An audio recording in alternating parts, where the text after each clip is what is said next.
हमारा आज का जो टॉपिक है वो है अनरियलिस्टिक ब्यूटी स्टैंडर्ड्स, जो कि ये खूबसूरती का जो मयार है, गैर हकीकी खूबसूरती का मयार जो फरसूदा चीज़ों पे बेस्ड करता है, जिससे वैसे तो ताल्लुक किसी चीज़ का होना नहीं चाहिए, लेकिन हमारे शऊर का, हमारी मेंटल हेल्थ का, हमारी फिजिकल वेल बीइंग का, इस सब चीज़ का जो है इससे ताल्लुक जुड़ जाता है, विच इज़ रिडिकुलस, जो हम बैरियर्स और ये मिथ्स जो है तोड़ना चाह रहे हैं। और ऐसे ही मिथ्स एंड बैरियर्स को तोड़ते हुए हमारे पास आज की गेस्ट मौजूद हैं, who is fantastic. She is an all over human being, crazy you know person, जो पता नहीं कितनी सारी चीजें करती है।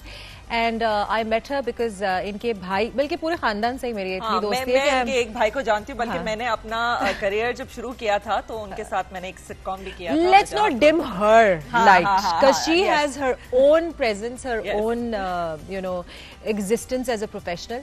बहुत कुछ करती है। मुझे तो अभी पता चला कि she is also a lawyer, she's a writer, she's a poet, she's the co-founder of Paddleverse, which is the first indoor paddle वाली जो ये games नई start हुई हैं। Paddle tennis is जो मैं आज तक नहीं गई हूँ, but मैं देखती हूँ और मुझे बहुत फोमो होता है। सफीना दानिश इलाही in the house, अस्सलाम वालेकुम।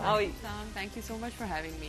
Thank you so much for coming and joining us, Safina. Welcome to our show. Thank you. Yes, और आपको रमजान की भी बहुत बहुत मुबारकबाद, और इस बात की मुबारकबाद कि अब फिर 14 रोजे रह गए हैं, आहिस्ता आहिस्ता। हाँ, अब कम टाइम रह गया, और ये वाला वो वाला टाइम है जब जल्दी जल्दी गुजर जाता है, क्योंकि शॉपिंग होती, तैयारियां होती हैं। बिल्कुल, एग्जैक्टली ईद की तैयारी। सो सफीना, पहले तो you have to talk about your journey. एक तो why did you think कि you had to you know write books and tell stories? ये you have to start with that. I think मैंने जाले, I think जो readers होते हैं ना, जो शुरू से किताबें पढ़ते हैं, उनको एक एस्पिरेशन होती है कि अपनी कोई कहानी लिखनी है। बिल्कुल। So when I started writing, I think कुछ मैं थोड़े शॉर्ट स्टोरीज और पोइट्री लिखती थी। आहिस्ता आहिस्ता एक कहानी आई जो आई ऑन द प्राइज बनी बाद में, वो भी मेरे जिसमें आप फीचर करती थी, और वो काफी आई थिंक अच्छी उसकी वो भी रिस्पॉन्स मिली। तो I think I was sitting at my daughter sports day, और मैं उन कहानियों के बारे में सोचती हूँ जो मुझे लगता है कि शायद जिसके बारे में हम नहीं बात कर रहे होते। तो उसमें थोड़ा सा कंपटीशन बिटवीन पेरेंट्स और हेलीकॉप्टर पेरेंटिंग और यू नो सोशल इश्यूज के बारे में थोड़ी सी बात थी।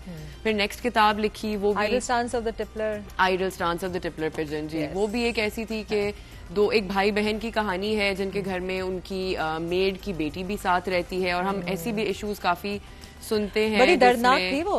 मैंने इनको कंप्लेन किया था, मैंने पढ़ी थी कि मैं इतनी दुखी थी। ये वही कह रही थी मुझे कि सफीना ऐसे हो सकता है थोड़ी सी आप मतलब जरा मजे की और कोई हैप्पी स्टोरी लिख लिया। आती ही मुझे यही वाली कहानियां हैं, बट दैट वाज दिल में इतना दर्द है जमाने का दर्द है।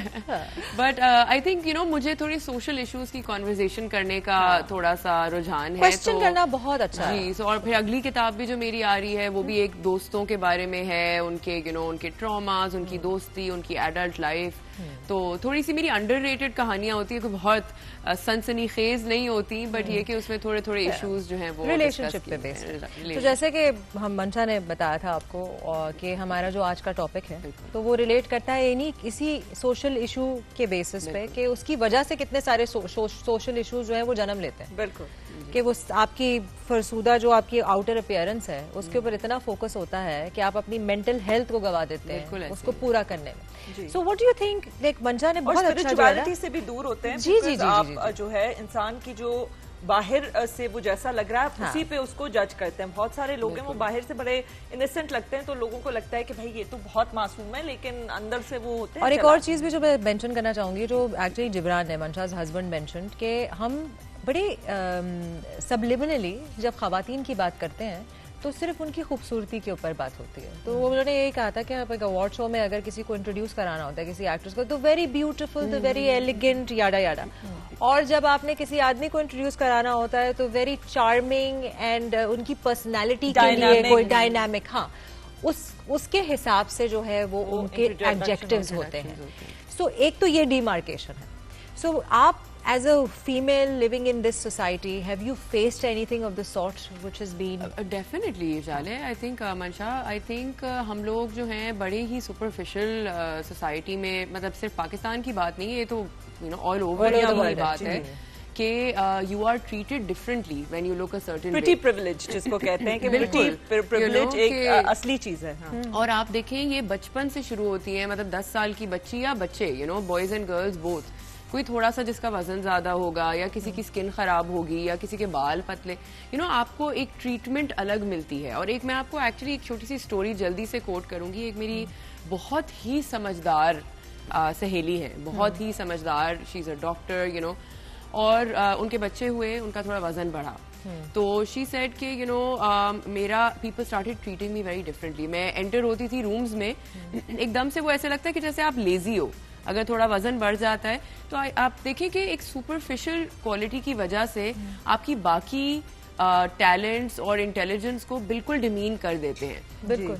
तो ये तो बिल्कुल ही एक अजीब बात हुई ना कि मतलब एक डॉक्टर है, उसको खूबसूरत लगने की तो जरूरत नहीं है, उसको तो काम आना चाहिए, उसको जो उसका प्रोफेशन है उसके हिसाब से उसको जज करना चाहिए। Exactly, but somehow when you enter a room and you don't look a certain वे, लोग आपको डिफरेंटली ट्रीट करते हैं। सीरियसली नहीं लेंगे। नहीं, मैंने नोटिस किया खुद, I am a celebrity, I am known, I am a popular person, और मैं कभी तैयार होके बैंक नहीं जाती तो मुझे ट्रीटमेंट वैसी नहीं मिलती जब मैं तैयार होके जाऊंगी। और ये कितनी गलत बात है, कितनी गलत बात है कि मतलब एक आपका राइट है। तो इसमें as a customer as and also teenage girls, I feel like वो पॉपुलर ग्रुप जो होता है उसमें एक ही तरह की लड़कियां होती हैं। आपको उसमें कोई थोड़ी सी ऐसे नहीं होगा कि किसी को एक्नी का मसला है, हम सबको होता है, but they out those girls who don't look a certain way। मैंने एक चीज नोटिस की है कि जब मैं सैलून में, और मैंने इसके ऊपर एक शॉर्ट स्टोरी भी लिखी थी जब मैंने उसको एक्सपीरियंस किया था, बहुत पुरानी कहानी है, शायद मैं इंडस्ट्री में मुझे थी भी नहीं, पढ़ाइएगा। मैंने लिखी थी बहुत पहले। तो उन्होंने यही कहा था कि आप एक अवार्ड शो में अगर किसी को इंट्रोड्यूस कराना होता है, किसी एक्ट्रेस को, तो वेरी ब्यूटीफुल, तो वेरी एलिगेंट, याडा याडा,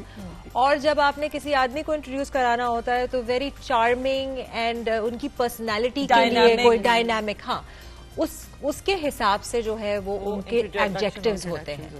सो एक तो ये डिमार्केशन है।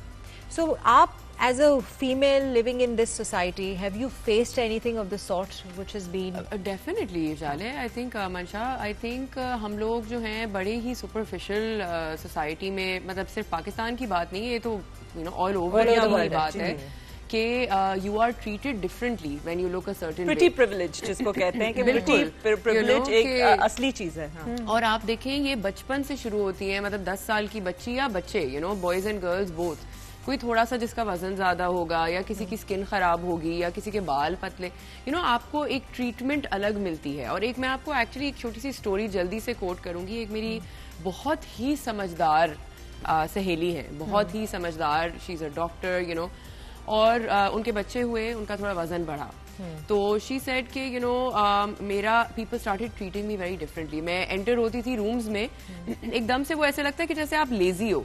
अगर थोड़ा वजन बढ़ जाता है तो आप देखें कि एक सुपरफिशियल क्वालिटी की वजह से आपकी बाकी टैलेंट्स और इंटेलिजेंस को बिल्कुल डिमीन कर देते हैं। बिल्कुल। तो ये तो बिल्कुल ही एक अजीब बात हुई ना कि मतलब एक डॉक्टर है, उसको खूबसूरत लगने की तो जरूरत नहीं है, उसको तो काम आना चाहिए, उसको जो उसका प्रोफेशन है उसके हिसाब से उसको जज करना चाहिए। एग्जैक्टली।